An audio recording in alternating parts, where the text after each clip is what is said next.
জন্ম না হলে বাংলাদেশ নামের বিশ্বের মানচিত্রে এই ভৌগোলিক বাংলাদেশ নামের এই দেশটির জন্ম নিত না।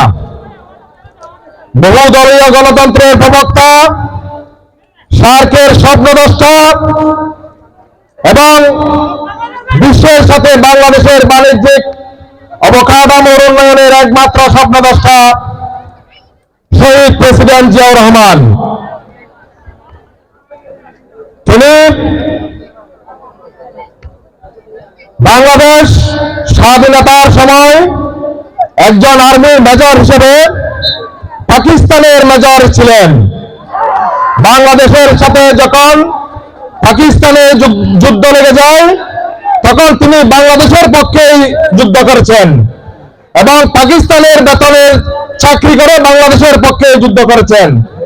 তার চাইতে দেশপ্রেমিক, তার চাইতে বড় মুক্তিযোদ্ধা এই বাংলাদেশে আর কেউ হতে পারে না। আমি আপনাদেরকে বলতে চাই, শহীদ প্রেসিডেন্ট জিয়াউর রহমান রাষ্ট্র ক্ষমতায় আসার পর বাংলাদেশে 8 দফা কর্মসূচিতে বাংলাদেশ অনুষ্ঠিত করে। সেই 8 দফা বাস্তবায়ন করতে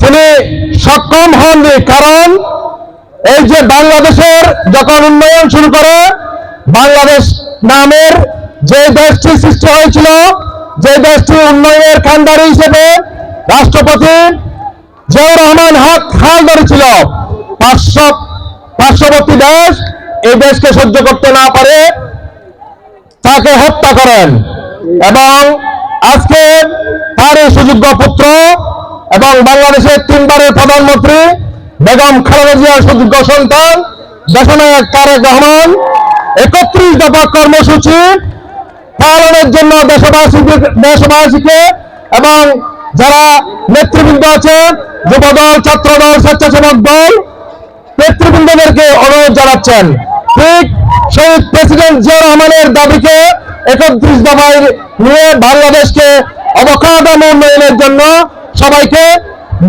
আহ্বান জানিয়েছে।